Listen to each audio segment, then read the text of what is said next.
So we'll now discuss the workings of the organ in more detail, what is required from a performer's perspective, and therefore what leads to good and bad writing for the organ. So a common failing when writing for the organ is to treat it in a similar way to the piano. There are similarities, of course, but there are some fundamental differences.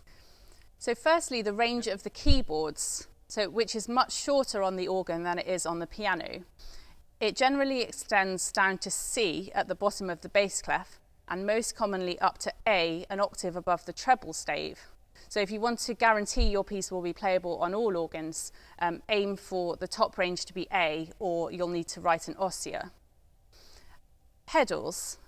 Most organs will have a pedal board. So in addition to the hands, organists will play with their feet too. We'll talk more in depth about the pedals later on. But obviously your organ music will usually be written on 3 staves, 2 for the hands and 1 for the feet, rather than just 2.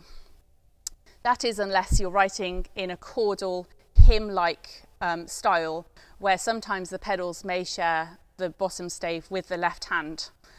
In this case, you will need to indicate with the stems going down, which is to be played with the pedals. And often an indication of con-ped will add that clarity as well. Using the feet changes the role of the left hand, as it's usually no longer the bottom of the texture, and this then frees up the left hand to do some more inventive things. So let's talk about attack. If you hit a note harder on the piano, it will sound louder.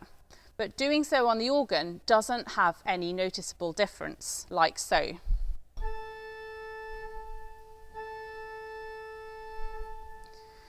So there are some subtle effects, if you notice, that can be achieved by hitting a note harder. This is usually by lengthening and shortening a note, which will create the effect of an accent, but it won't physically make the notes play any louder.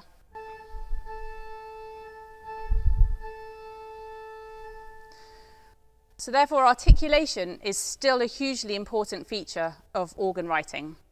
And you should still write staccatos and accents, legato markings and so on, but be advised of some of the following points.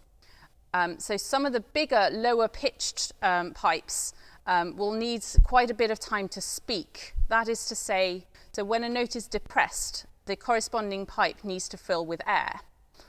If a note is played too quickly, sometimes it may splutter and may not produce the pitch at which you wanted.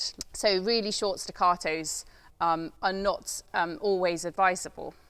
Remember also that a note will sound for as long as it is held down without any decay.